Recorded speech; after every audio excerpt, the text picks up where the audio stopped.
Gathered friends, it is time for part 2 of the Redstone Grumblebricks piano tutorial, where today I'll be measuring how many blocks you need. So what you really need is you need 1, 2, 3, 4, 5, 6, 7, 8, 9, 10, 11, 12.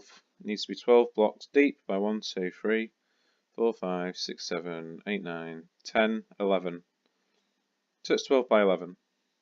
Very small design, you can fit it in the trunk. This little platform here is just fun to look at. If you've watched the last video, you understand the basics of this. The note blocks need to be staggered, so what you need is an observer facing up, so it can measure stuff off a daylight sensor, like this. Then need one observer facing back, and then two, and then one, and then two, and then one, and two, 1, 2, 1. And you can have this going for as long as you want. You know, use all of the tones, but I prefer to have quite a bit of a change in pitch between each one, so that's why mine's so small. Yep, and then here the basic circuit is you get a comparator, so you've got a hopper, no dropper, facing into a hopper which is facing back into the hopper. You have a comparator and 1, 2, 3, 4, 5, 6, 7 bits of redstone, then a repeater, then a little corner goes all the way back here to a comparator clock, that's all you need, and then a repeater going into a block with a torch, which goes into a repeater, which goes into the hopper, so that when you dispense hose into the hopper,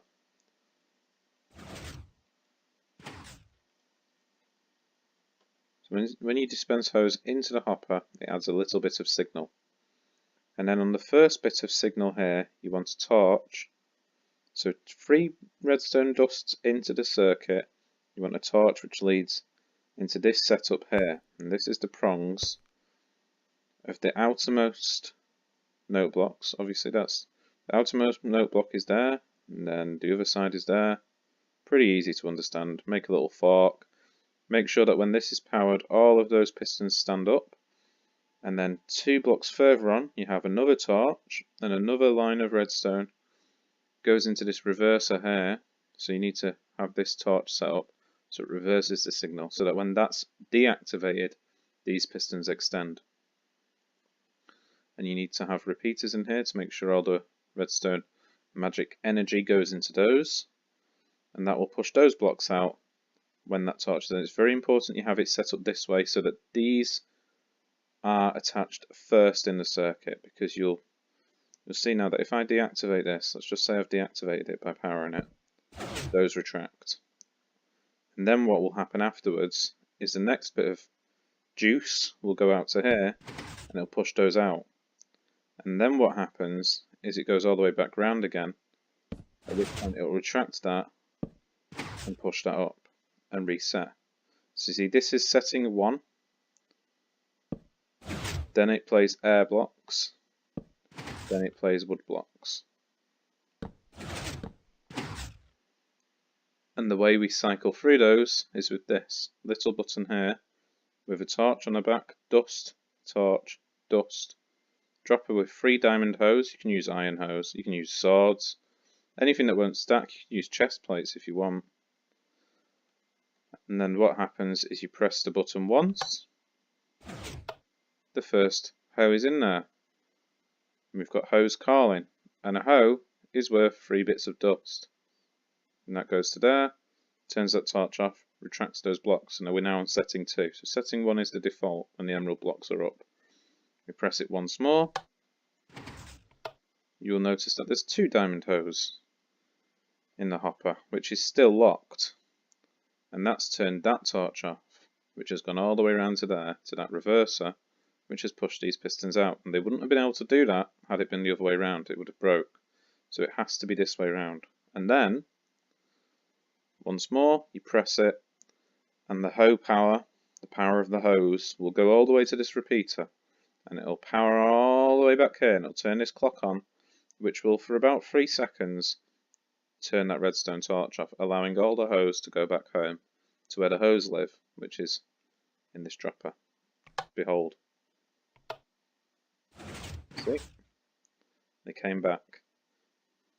And these unpower in the right order as well. So that one turns off, and then that one turns off, and then the whole thing goes back, and then they come back on at the right time. Does seem a bit counterintuitive that that one would come off first. Actually, no, that does make sense.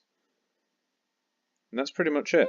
And the basic setup for on top of this, so you've got your pistons which push the blocks underneath the note blocks, and then leading towards the note blocks, you want an observer. So in this one you have 2 observers, and this one you have 1, and that's just to make sure the note blocks are staggered and don't interfere with each other's melodies. Very simple design. I'm proud of it. I've absolutely no idea if anybody's built something similar before. I know redstone pianos have been a thing for a very long time, but I saw a tutorial for one and I thought I can improve upon this design, and I think I've done it, I think for once I'm proud of something I've made out of redstone. It's not like that thing over there, that massive thing which is basically a computer in my tiny mind, which I then replaced with this, which is incredibly simple. That does the same job as that. I thought that was really cool. So sometimes complicated isn't the best. So this deceptively simple design allows you to do the following.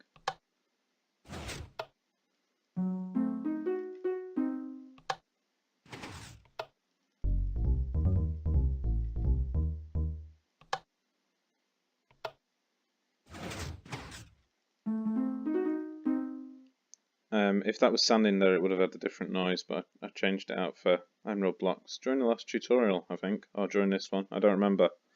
Time passes strange in this household.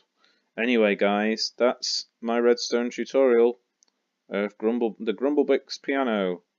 I wonder if anybody else has made it before. I don't think so. I've seen Cubfan use one. I think Azumavoid had one at some point. Mumbo had one. I'm sure False Symmetry had one as well.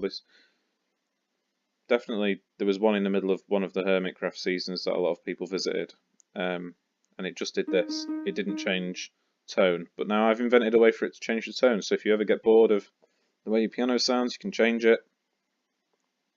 Very simple design. Doesn't take much redstone at all. You only need 3 comparators.